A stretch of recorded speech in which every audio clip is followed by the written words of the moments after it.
Hello and welcome back to Brendan Moyer's Playwright Corner, where I read plays, poems, or whatever's currently striking my fancy at the moment. Today we're in for a bit of a doozy, as this Strindberg play is rather lengthy. It's called The Dance of Death, and it's a drama in two parts. It was written in 1901 and usually only has the first part being performed as a full-length play, but as we are not obligated to time constraints on this medium, I'm going to go ahead and read all of it, so here's hoping I'll hang on through it, and here's hoping you'll hang on with me. The characters in Part 1 are Edgar, captain in the garrison artillery, Alice, his wife, formerly an actress, Kurt, a quarantine officer, Jenny, a maid, an old woman, and a sentry, who is non-speaking. The whole action takes place inside a fortress on an island off the coast of Sweden in the 90s. Scene: the living room in the round. Greystone fortress. Center back is the old main entrance to the fortress, a double stone archway inset with glass doors. Beyond is a beach with gun emplacements and the sea. In the walls on each side are smaller doors leading to other rooms. The one on the left also leads out of doors.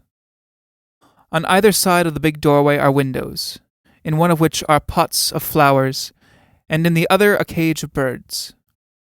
On the right is a cottage piano. Below it a sewing table and two armchairs. On the left towards the center is a writing table equipped with telegraphic apparatus. Below this, family photographs are arranged on a whatnot. Nearby is a couch, and against the wall a sideboard and a round porcelain stove. Further left, beside the door, is a stand hung with accoutrements, swords, and so forth. A mercurial barometer hangs on the wall. Near this is a bureau. A lamp hangs from the ceiling. Over the piano is a portrait of a woman in theatrical costume between two large, bare-boned laurel wreaths. Part 1. Act 1, Scene 1. It is a warm autumn evening. The glass doors are open, and an artilleryman on sentry duty is seen down by the shore battery. He is wearing a busby with brush. Now and then his sword glitters in the red light of the setting sun. The sea is dark and still. The captain is sitting in the armchair on the left of the sewing table, fingering a cigar which has gone out.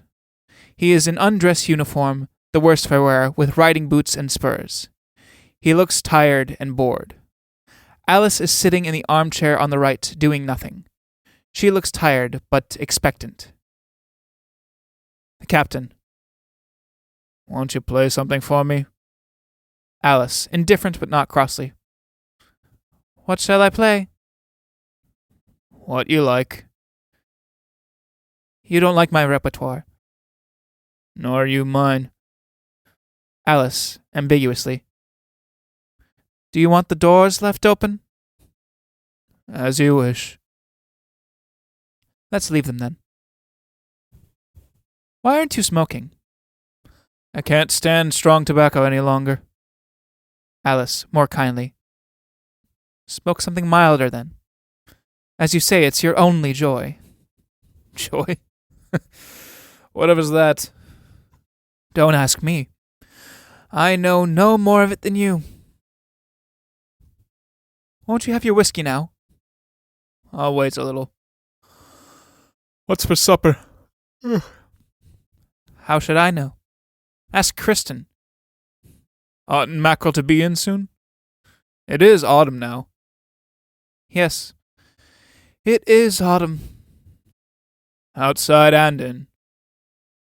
In spite of the cold that autumn brings outside and in, a broiled mackerel with a slice of lemon and a glass of white burgundy is not to be despised.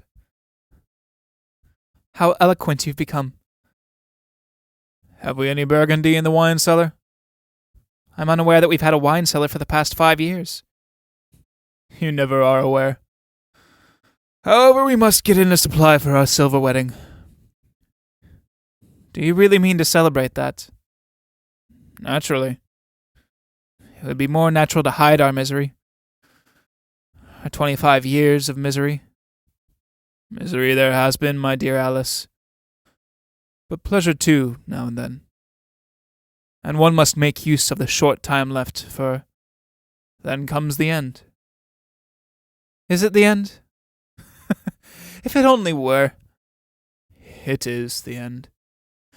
Just enough left to wheel out on a barrow and put on a garden plot. All this fuss for a garden plot. Well, that's how it is. It's not my doing. All this fuss. Have you had the mail? Yes. Did the butcher's bill come? Yes. How much was it? The captain takes a paper from his pocket and puts on his glasses, but immediately takes them off again. Look for yourself, I can't make it out. What's wrong with your eyes? Old age? What nonsense. Me? Well, not me. Alice, looking at the bill. Can you pay it? Yes, but not at the moment. Later on, of course. In a year when you've retired on a small pension and it's too late. Later on when you get ill again and... Ill? I have never been ill. Just a little out of sorts once. I shall live for another 20 years. That's not what the doctor thought. Doctor? Well, who else could have a sound opinion about an illness? I haven't any illness, never have had, and never shall have. I shall just drop down dead, like an old soldier. Talking of the doctor, you know he's having a party this evening. Well, what of it? We haven't been invited because we don't mix with the doctor's family. And we don't mix with them because we don't want to, because I despise them.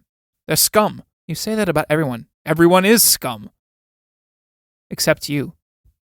Yes. I've behaved decently whatever's come about. So, I am not scum. Do you want to play cards?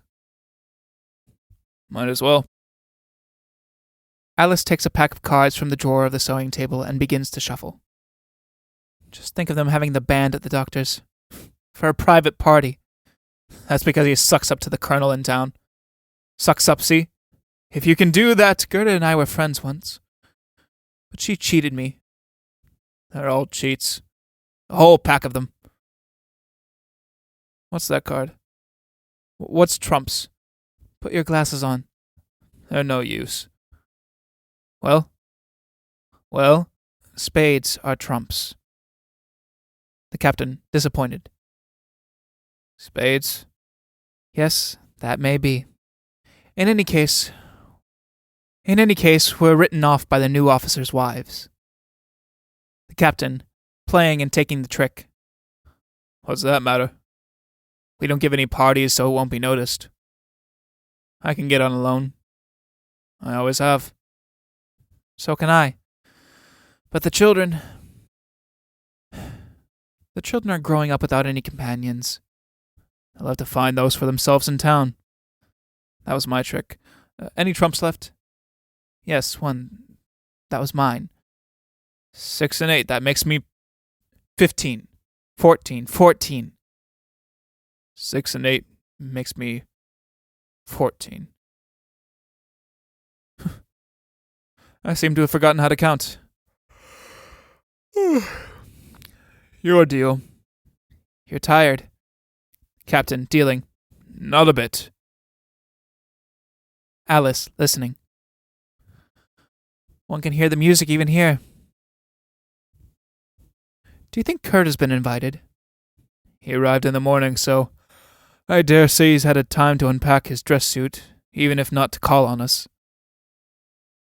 Quarantine officer. Will there be a quarantine here? Yes. After all, he is my cousin. My name was the same as his once. No great honor in that. Look here. You leave my family alone, and I'll leave yours. Now. Don't let's start that again. Is the quarantine officer a doctor? No, he's just a kind of clerk in the civil administration. Kurt has never got anywhere. He was a poor creature who cost me money. And to leave his wife and children like that was scandalous. Don't be so harsh, Edgar. Yes, that's what it was. And what's he been doing since? And in America, eh? I can't say I'm making for his company here. Although he was a nice lad and I used to enjoy arguing with him. Because he always gave in. Whether he gave in or not, he was at least somebody one could talk to. Here on the island, there isn't one person who understands what I say. It's a community of nitwits. It's odd, isn't it? That Kurt should show up just in time for our silver wedding, whether it's celebrated or not. Why is it odd? Oh, yes, of course, it was he who brought us together and got you married, so they say. Well, didn't he? Of course he did. It was all his idea. The merits of which I leave you to judge. A frivolous notion, for which we've had to pay, not he. Yes. Just think if I were still on the stage. All my friends are stars now. Yes. Now I'll have my grog. Goes to the cupboard and mixes a drink, which he takes standing. There ought to be a rail here to put one's foot on, and one could imagine oneself in Copenhagen at the American bar. We must have a rail made, just to remind us of Copenhagen. Those really were the best times we had. The captain, taking a long drink. Yes. Do you remember Nim's Navarina poem? No, but I remember the Tivoli concerts. You have such exclusive tastes. You ought to be glad to have a wife with taste. On occasions when you want to boast about her. I must be dancing at the doctor's. I can hear the bass tubas 3/4 time. Bum, bum, bum, bum, bum, bum. I can hear the whole tune of the Alcazar waltz. Though the last time I waltzed wasn't yesterday. Could you do it still? Still? Yes. You're a bit past dancing, same as I am. I'm 10 years younger than you, and we're the same age. The lady always has to be 10 years younger. How dare you? You're an old man, and I'm in my prime. Oh, I know you can be perfectly charming. To others. When you choose. Shall we have the lamps lighted now? If you like. Then ring. The captain goes slowly to the writing table and rings a bell. Enter Jenny, right. The captain. Will you please light the lamp, Jenny? Alice, sharply. Light the hanging lamp. Jenny, impudently. Yes, m'lady. Jenny lights the lamp while the captain watches her. Alice, curtly. Have you cleaned the chimney properly? It will do. That's not a way to answer. The captain. Oh, no. Alice, to Jenny. Go away. I'll light the lamp myself. That's best. Jenny, going. I think so, too. Alice, rising. Go away. Jenny, turning. I wonder what you'd say if I did go, ma'am. Alice does not reply. Exit Jenny. The captain comes forward and lights the lamp. Do you think she will leave? Wouldn't surprise me. Then we'd be ditched. It's your fault. You spoil them. Rubbish. Look how polite they always are to me. Because you cringe to them. Just as you cringe to all your inferiors. Although you're a despot, at bottom you're a slave. Come. Yes, you cringe to your men and your non-commissioned officers. But you can't get on with your equals and superiors. Oof. Just like all tyrants. Do you think she'll leave? Yes. Unless you go and say something nice to her. Me? If I go, you'll say I'm flirting with the maid. To think. If she does leave, I'll have to do all the housework like last time. And ruin my hands. And what's worse, if Jenny goes, Kristen will go too. And we'll never get another servant on the island. The mate of the steamboat will scare away anyone who comes to apply for the place. And should he forget, then my bombardiers will do it. Yes. Your bombardiers who I have to feed in my kitchen because you don't dare show them the door. No. Or they go at the end of their service. And then we'd have to close down the gun shop. Oh, that would ruin us. Which is why the officers' corps intends to request His Majesty for a maintenance grant. Who for? The bombardiers.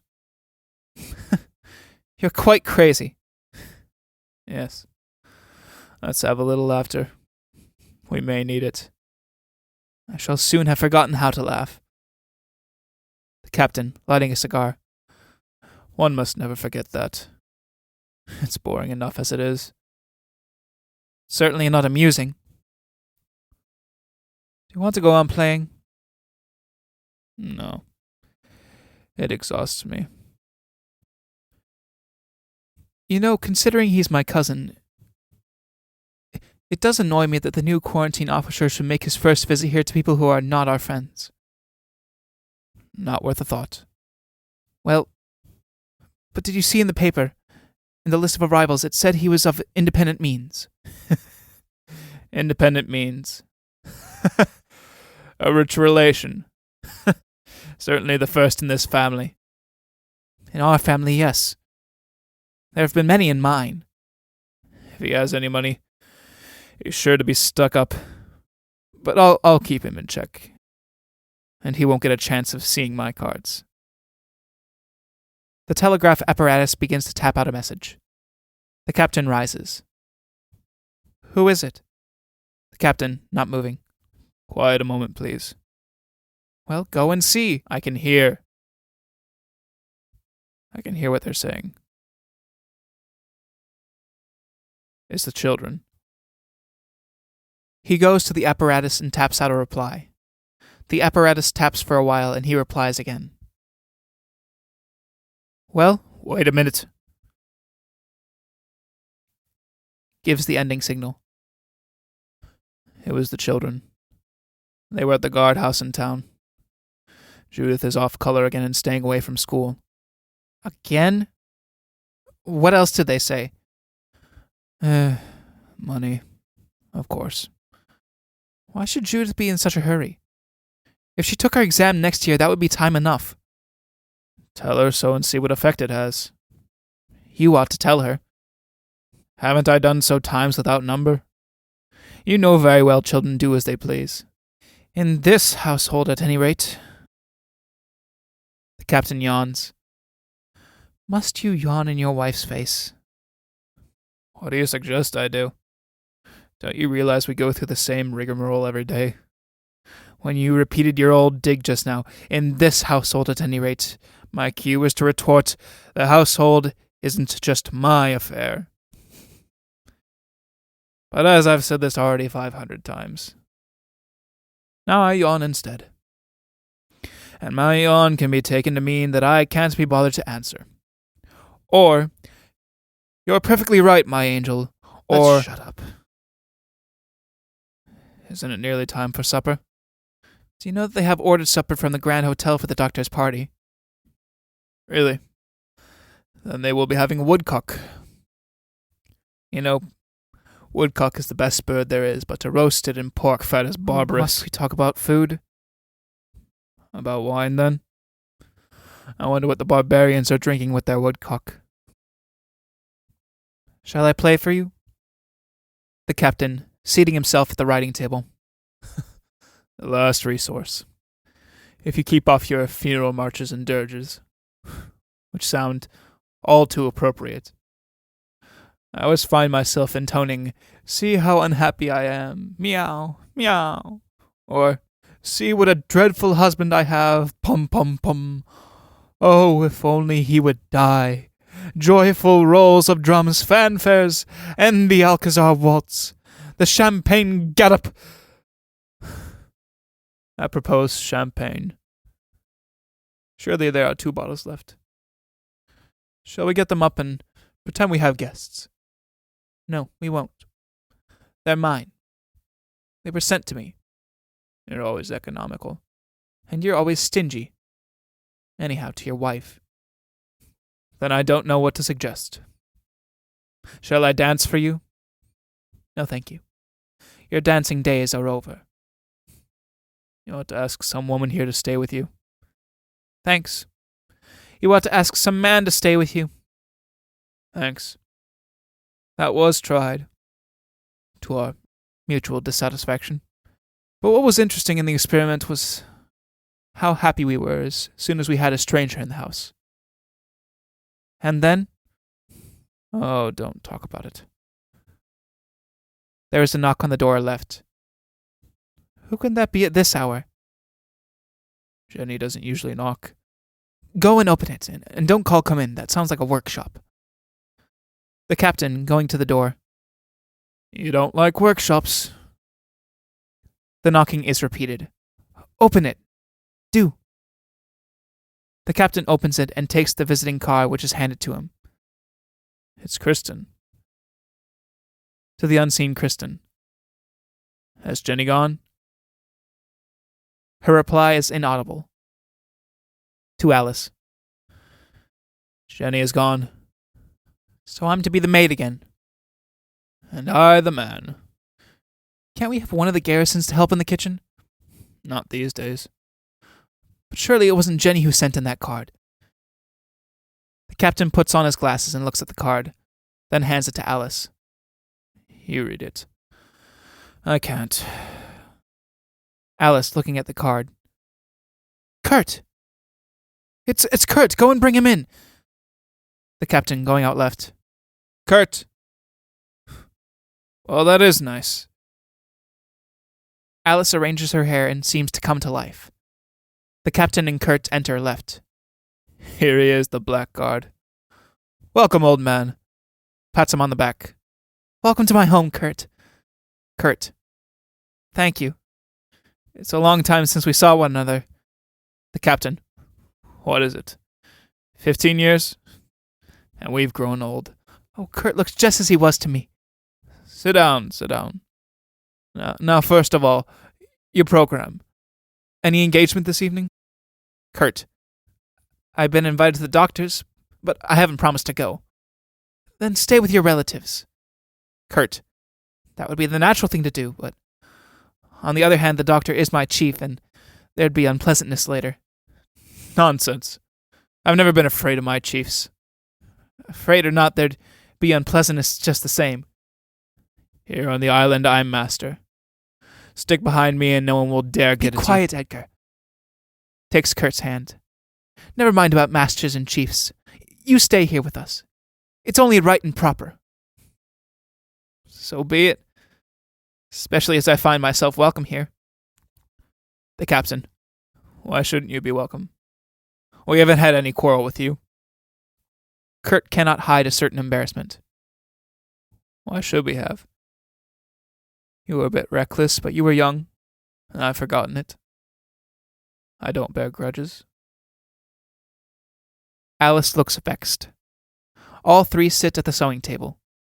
Alice. Well, have you been round the world?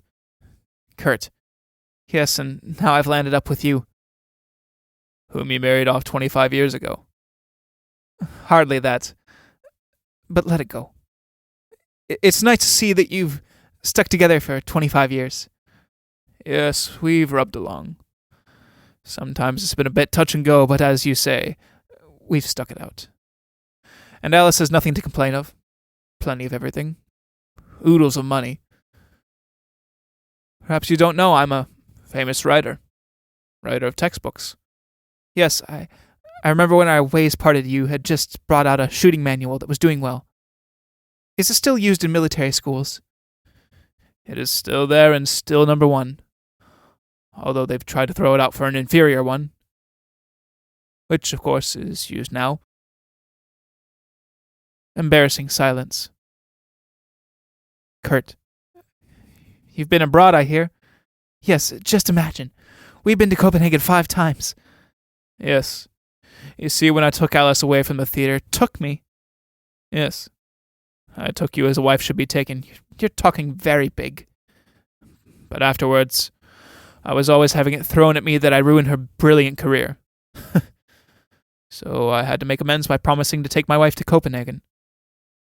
And I've kept my promise faithfully. 5 times we've been there. Holds up the fingers of his left hand. 5. Have you been to Copenhagen? Kurt, smiling. No, I've been chiefly in America. America? Pretty low place, what? Kurt. It's not Copenhagen. Have you heard it all? From your children? No. Forgive me, dear, but it was rather heartless to leave them like that. I didn't leave them. The court gave their mother We custody. won't talk about that now. Seems to me you were just lucky to get out of that mess. Kurt to Alice. Are your children well? Yes, thank you. They're at school in the town. They'll be grown up soon. Yes, they're bright youngsters. The boy has a brilliant mind, brilliant. He'll be on the general staff, if they'll have him. Have him? The makings of a minister of war. Kurt, to change the subject, there's to be this quarantine station here, for plague, cholera, and so forth, and the doctor, as you know, will be my chief. What sort of man is he? Man? He's not a man. He's a brainless scoundrel. Kurt to Alice. How very unpleasant for me. It's not as bad as Edgar says, but I must admit he doesn't appeal to me. The captain. He's a scoundrel. And so are the rest of them. The customs officer, the postmaster, the telephone girl, the chemist, the pilot, what do you call them? The alderman. Scoundrels. The whole pack of them. Are you on bad terms with the whole lot? The whole lot. Yes, it's true. You can't have anything to do with those people. It's as if all the tyrants in the country have been interned on this island. Alice, ironically. How true. Is that a dig at me? I'm no tyrant, not in my own house at any rate. You be careful. The captain to Kurt. You mustn't believe a word she says. I'm a very good husband, and my old woman's the best wife in the world. Would you like a drink, Kurt? No thanks, not at the moment. You haven't become rather moderate, that's all. American? Yes. I say be immoderate, or leave it alone. A man should be able to hold his liquor. Kurt. To return to our neighbors on the island. My position will bring me into contact with everyone. And it won't be plain sailing because, however little one wants to, one's bound to become involved in other people's intrigues. Go on then. But you'll always come back to us, because your true friends are here. Isn't it frightful to sit here alone surrounded by enemies? It's not pleasant. It's not frightful at all. All my life I've had enemies, and they've helped rather than harmed me. And when my time comes to die, I shall be able to say, I owe nobody anything, and I've never had anything as a gift. Everything I've got, I've had to fight for. Yes, Edgar's path has not been strewn with roses. With thorns and stones, flints. But there's your own strength. Do you know what I mean? Yes, I learnt the limits of mine 10 years ago. Then you're a milksop. Edgar! Well, he is a milksop, if he can't rely on his own strength. True, when the mechanism is done for, nothing's left but a barrel full to tip out on a garden plot. But as long as the mechanism's intact, the thing is to kick and fight for all you're worth with both hands and both feet. That's my philosophy. Kurt. You're amusing to listen to. But you don't believe it. No, I don't believe it. Well, anyhow, it's true. During the above scene, the wind has risen, and now one of the glass doors slams. The captain, rising. A gale's getting up. I felt it coming. He shuts the doors and taps the barometer. Alice to Kurt. You'll stay to supper, won't you? Thank you. It'll be very simple. Our maid just left. I'm sure it will be fine. You're so easy to please, my dear Kurt. The captain, at the barometer. You should see how the barometer's falling. I felt it in my bones. Alice, aside to Kurt. He's all on edge. It's time we had supper. I'm just going to see to it. You two stay here and talk philosophy. To Kurt, aside. But don't contradict him, or he'll lose his temper. And don't ask him why he isn't a major. Kurt nods assent. Alice goes towards the door, right. The captain sits down at the sewing table with Kurt. The captain. See, we have something good, old girl. You would have if you gave me some money. Always money. Exit Alice. To Kurt. Money, money, money. All day long I run around with a purse till I begin to think I am a purse. Do you know what I mean? Surely. With this difference, I thought I was a pocketbook. Ha! So you know the type. Those ladies. And you picked a proper one. Curt, evenly. All that can be forgotten now. Captain, ironically. A perfect jewel, that one. Whereas I, in spite of everything, at least got myself a good woman.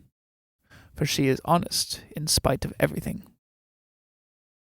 Curt, smiling amiably. In spite of everything. Don't laugh. In spite of everything. Yes, she's been a faithful wife. A good mother, exceptionally good, but... Glances at the door, right. She is a devil of a temper. There have been times, you know, when I've cursed you for saddling me with her. Curt, affably. But I never did.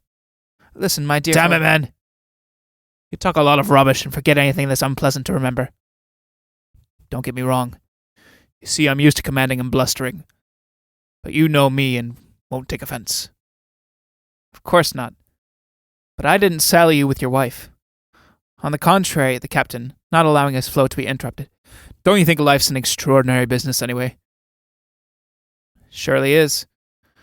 As for growing old, it's not nice, but it's interesting. Of course, I'm not old, but age is beginning to make itself felt. Your acquaintances die off and you grow lonely. The man who has a wife to grow old with is fortunate. Fortunate? Yes, that is fortunate. For one's children leave one too. You should never have left yours. But I didn't. They were taken from me. No, you mustn't take offense when I say that. But it wasn't so. Well, how it happened has been forgotten. But you are alone. My dear fellow, one gets used to anything. Could one really get used to being entirely alone? Just look at me. What have you achieved in these 15 years? What a question. These 15 years. They say you've come into some money and are rich. I'm not rich. I wasn't thinking of borrowing. If I were, thank you so much, but I have my own debit and credit account. You see, glances at the door, right. In this household, there must be no shortage of anything. The day I hadn't any money, off she'd go. Oh no. Oh yes. I know it. Believe it or not, she's always on the lookout for the times when I do happen to be out of funds, just for the pleasure of proving to me that I don't support my family.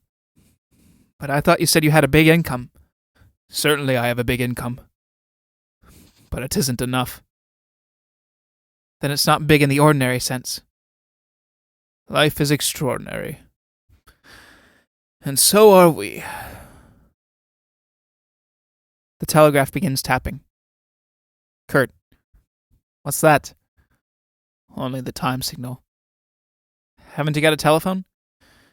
Yes, in the kitchen. But we use the telegraph because the telephone girls repeat everything we say. Social life out here must be grim. Yes, it's perfectly abominable. The whole of life is abominable. And you who believe in a sequel, do you think there will be peace afterwards? There's bound to be storm and stress there too.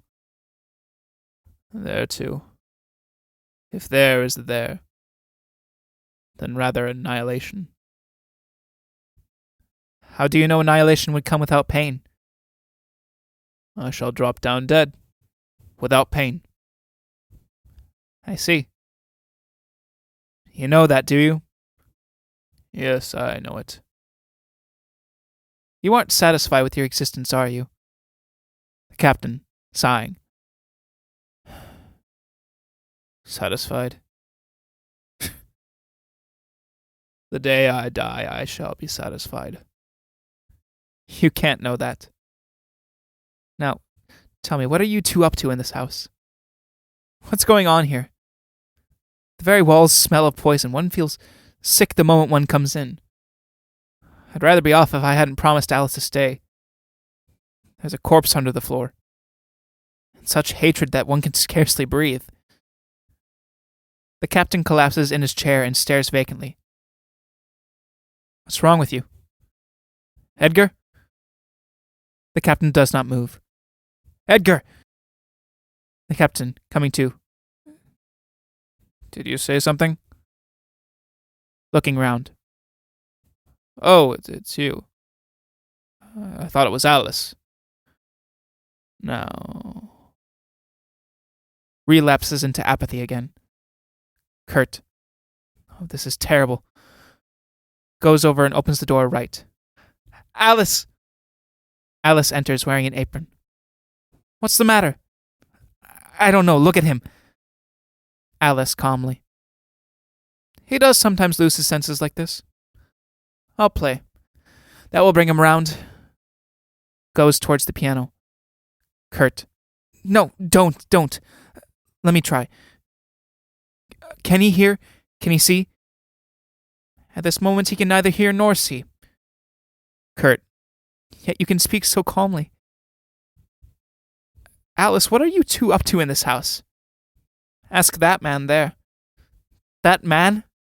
What? He's your husband. To me, he's a stranger. As much of a stranger as 25 years ago. I know nothing about this man except that he's top. He may hear you. He can hear nothing now. A bugle call is heard. The captain springs to his feet and seizes his sword and cap. The captain. Excuse me. I must just inspect the posts. Exit the captain through the center doorway. Curt. What's the matter with him? I don't know. Is he out of his mind? I don't know. Does he drink? There's more boasting about it than drinking. Curt. Sit down and talk. Calmly and truthfully now. Alice, sitting. What am I to say? That I've been in this tower a lifetime? Imprisoned? Guarded by a man I've always hated? And now hate so utterly that the day he died I'd laugh aloud? Why haven't you separated? Question. Twice we broke off our engagement. And since then not a day has passed in which we haven't tried to separate. But we are welded together. We can't escape.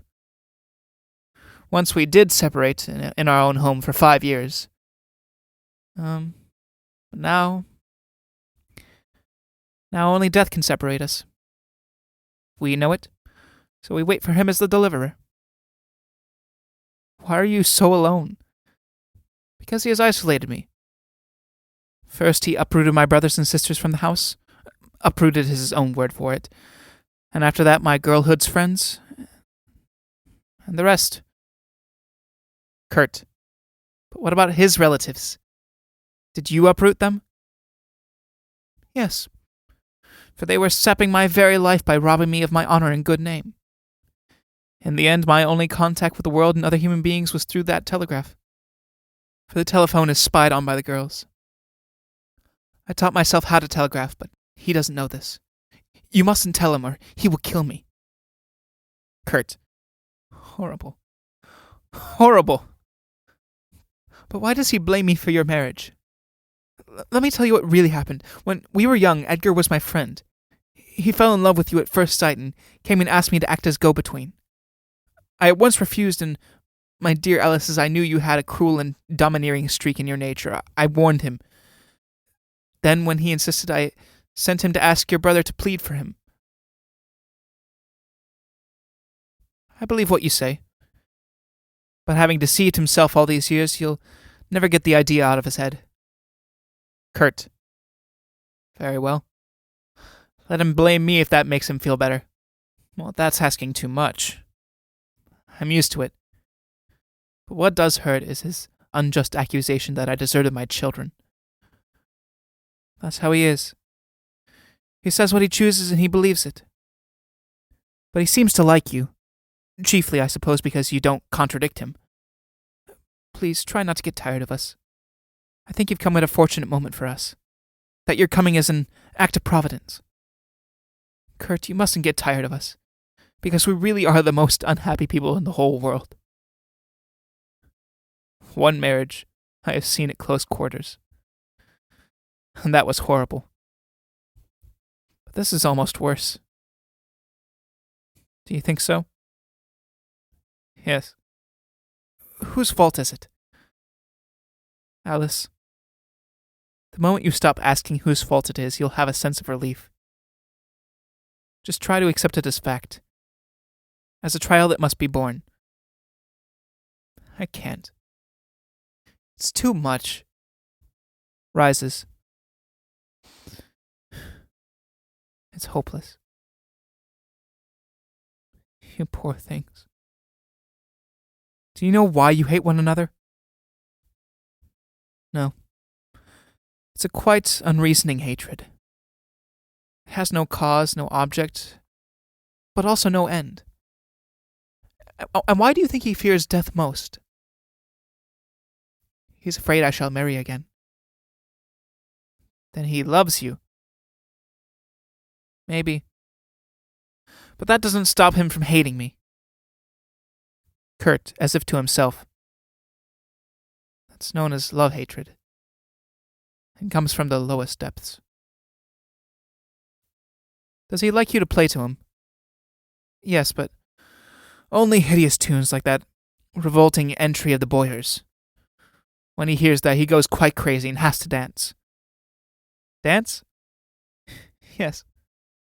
He's really very funny sometimes. Curt. Another thing, forgive my asking. Where are the children? Perhaps you don't know that 2 of them are dead? Curt. You've been through that too? What haven't I been through? But the 2 others. In the town. They couldn't stay at home. He set them against me. And you against him? Yes, naturally. Then it came to taking sides, canvassing, bribery. So, in order to not destroy the children, we parted from them. What should have been a bond drove us apart. The blessing of a home became its curse. Yes, sometimes I think our stock is cursed.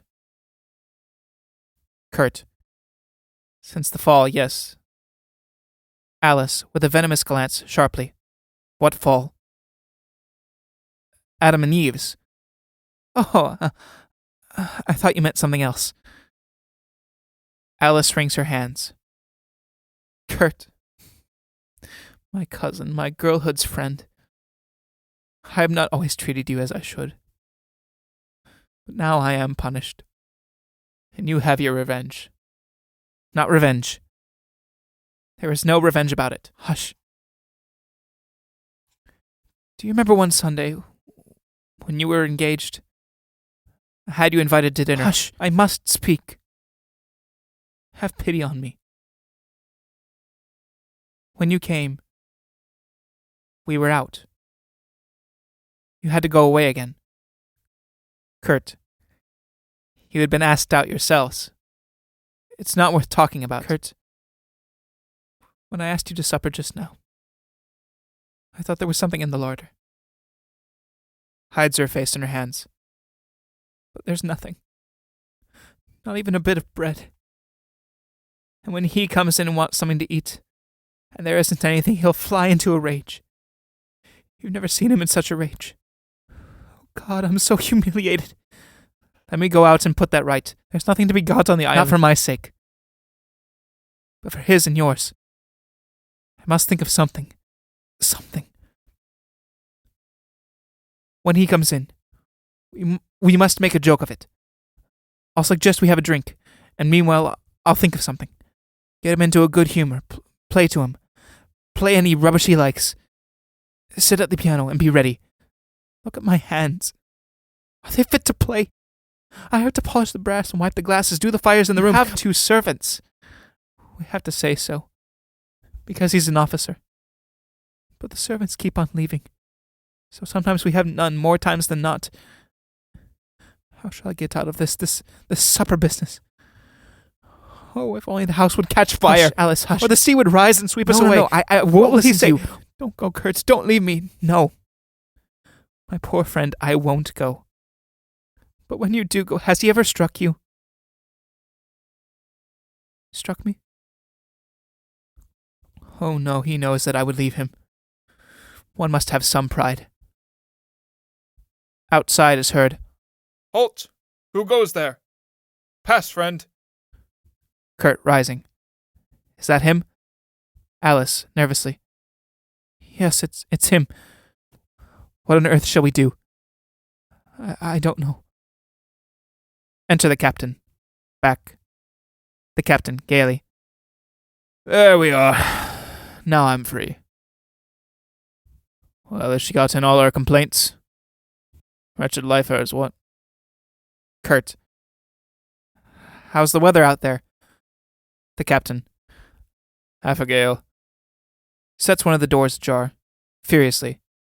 Sir Bluebird and the maiden in the tower, and outside the sentry marching with sword drawn, keeping watch over the beautiful maiden. And then come the brothers. But the sentry's on guard. Look at him. 1, 2, he's a fine sentry. Look at him. Meli tam tam ta, meli ta lia le. Shall we do the sword dance? Kurt ought to see that. No. Have you seen the entry of the Boyers? You know that, do you? Alice, in the kitchen apron, come and play. Come on, I say. Alice goes unwillingly to the piano. He pinches her arm. Been slandering me, haven't you? I. Kurt turns away. Alice strikes up the entry of the Boyers. The captain does a kind of Hungarian dance behind the writing table, knocking with his spurs. Then he sinks to the floor unobserved by Kurt or Alice, who plays the piece to the end. Alice, without turning round. Shall we have it again? Silence. Alice turns and sees the captain lying unconscious on the floor behind the writing table. Lord Jesus! Alice stands with her arms crossed over her breast and gives a sigh of thankfulness and relief. Kurt turns and hurries to the captain. What is it? What is it? Alice, in a great state of tension. Is he dead? I don't know. Help me! Alice, without moving. I can't touch him. Is he dead? No. He's alive. Alice sighs. Kurt helps the captain up into a chair. The captain. What happened? You just fell down. Was there any... You fell on the floor. How do you feel now? Feel? Nothing at all. I don't know anything about it. Why do you stand there gaping? You are ill. Fiddlesticks! Go on playing, Alice. Now it's coming on again. Clasps his head. You see, you are ill. Don't scream! It's only giddiness. Kurt, we must have the doctor. I'll go and telephone. The captain. I won't have the doctor. We must call him for our sakes, or we'll be held responsible. I'll throw him out if he comes. I'll shoot him. Here it is again. Kurt, going to the door, right. I'll go and telephone right away. Exit Kurt. Alice takes off her apron. The captain. Will you give me a glass of water? I suppose I must. She gives him a glass of water. How amiable. Are you ill? Excuse me for not being well. Are you going to look after yourself, then? You don't seem to want to do it. Well, you can be sure of that. The time has come that you've waited for so long. Yes. And which you believed would never come. Don't be angry with me. Enter Kurt. That's the limit. What did he say? He rang off, without a word. Alice, to the captain. This is what comes of your monstrous arrogance. I think it's getting worse. Try and get a doctor from the town.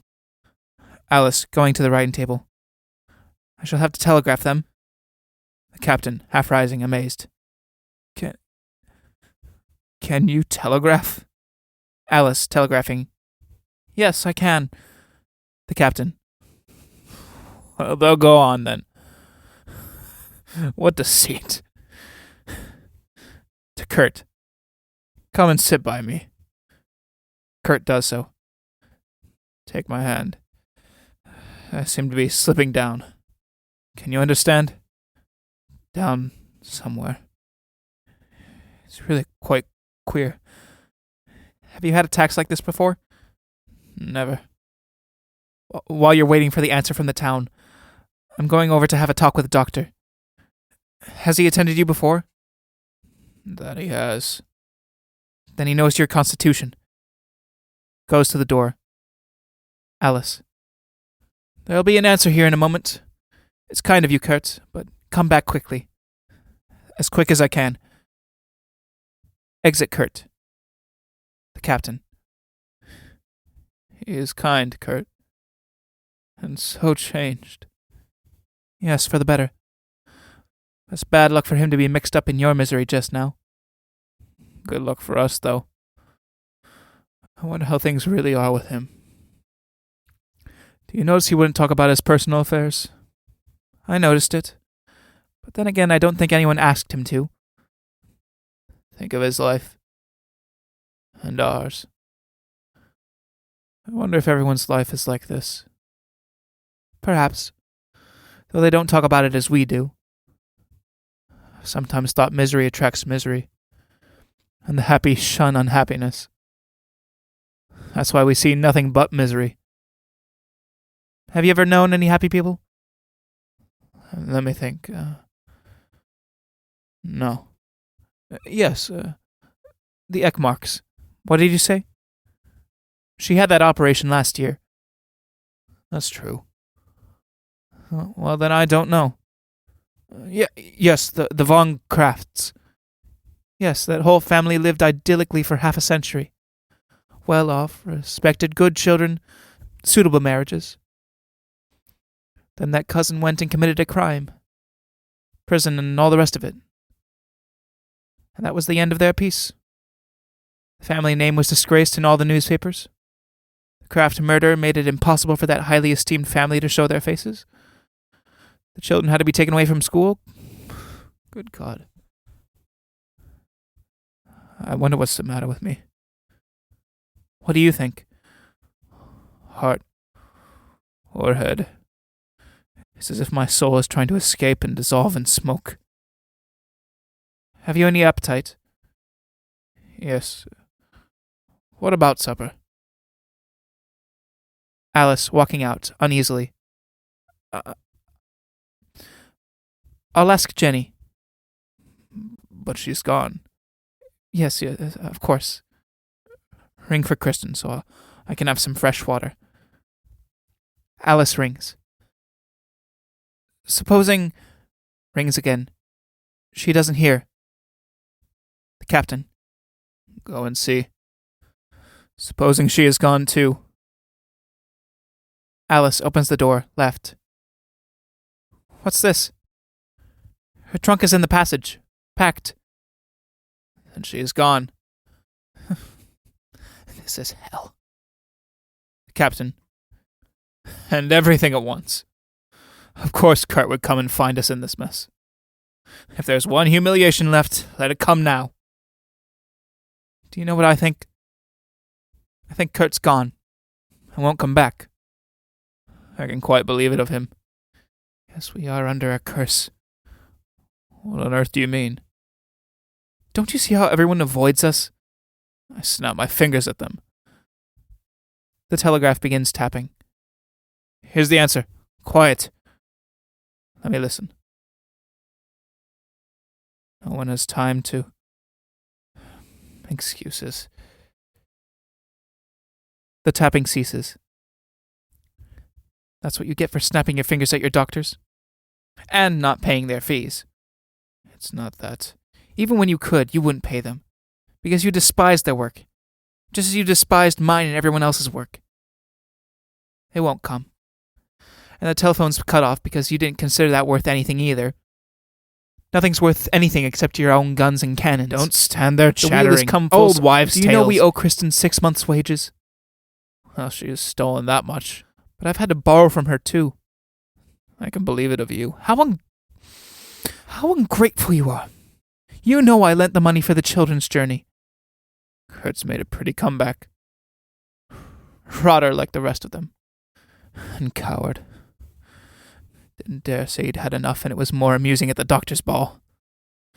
Suppose he expected a poor supper here. Just like the wretch. Kurt enters hastily, left. Kurt. Well, my dear Edgar, this is how it is. The doctor has a thorough knowledge of your heart. Heart? Yes.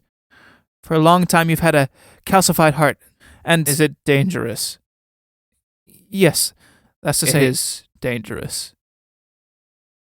Yes. Fatal? You must take great care. First of all, cigars. Away with them. The captain throws away his cigar. Then whiskey. Away with it. And then to bed. The captain, alarmed. No. That I won't do. Not to bed. That means the end. That means never getting up again. I'll spend the night on the couch. What else did he say? He was very friendly and will come at once if you call him. Friendly, was he? The hypocrite. I won't see him.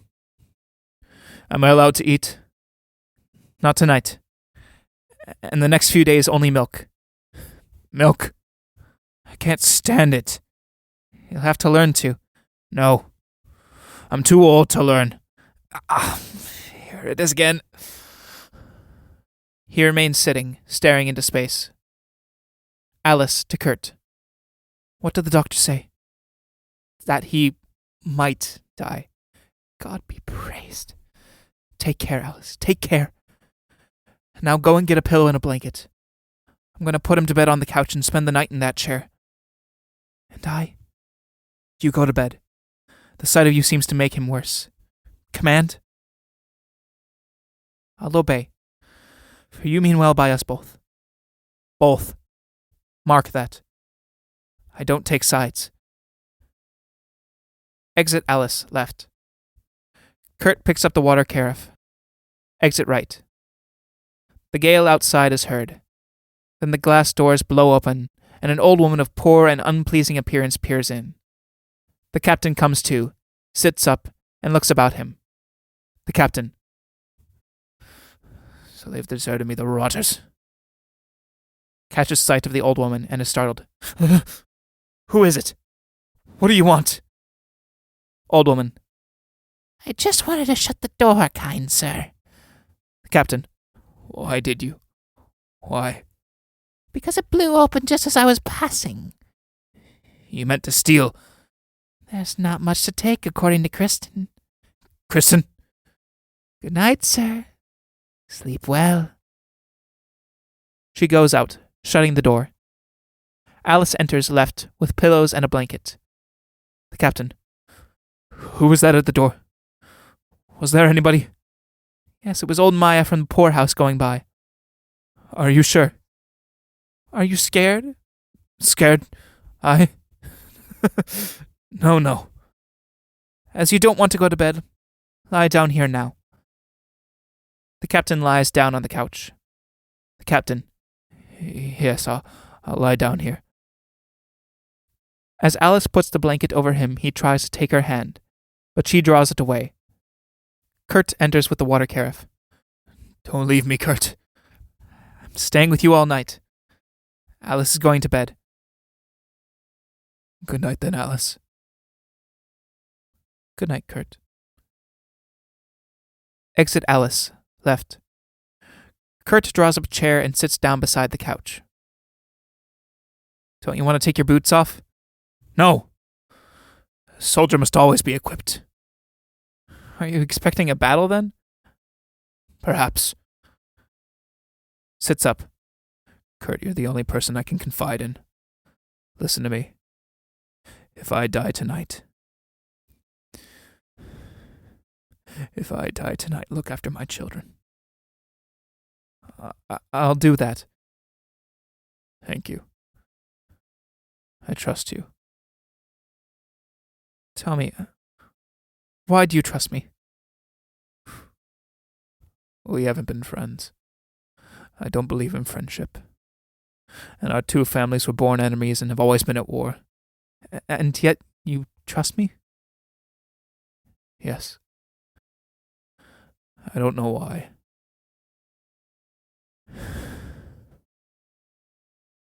Do you think I'm going to die? You like everyone else. No exception is made for you. You're bitter, aren't you? Yes.